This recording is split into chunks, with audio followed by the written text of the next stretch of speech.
এই জীবনে আমাদের বেঁচে থাকাটা এখন অনেক কঠিন হয়ে দাঁড়িয়েছে। আমরা কিভাবে সামনের দিনগুলো পাড়ি দিব?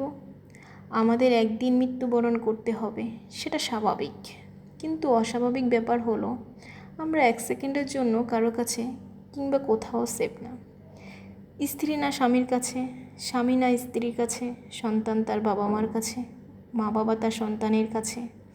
বাচ্চাদের স্কুলে পাঠিয়ে আগে মা বাবা একটু নিশ্চিন্ত থাকতো, এখন মা বাবাদের বাচ্চাদের বাইরে পাঠিয়ে সারা দিন আতঙ্কিত থাকতে হয়, কখন না কি ঘটে যায়। এই যে শেওড়াপাড়ার গৃহবধূ কেয়া তার স্বামী সিপাত শ্বাসরুদ্ধ করে তার স্ত্রীকে হত্যা করেছে, তার কি একটা বড় চিন্তা হয় নাই এই 4টা বাচ্চা অনাথ হয়ে যাবে? চার বাচ্চার মা হয়েও সে নিরাপদ নাই তার স্বামীর কাছে। আমরা কোথায় আছি? প্রতিদিন খুন, হত্যা, দর্শন, চিন্তায় রাহাজানি থামছেই না। আল্লাহ এই জাতিকে হেদায়েত দান করুক। আমাদের মধ্যে কবে হবে মনুষ্যত্ব? দিন দিন আমরা কি অমানুষ হয়ে যাচ্ছি? বিচারহীনতার জন্য এই ঘটনা দিন দিন বাড়ছে।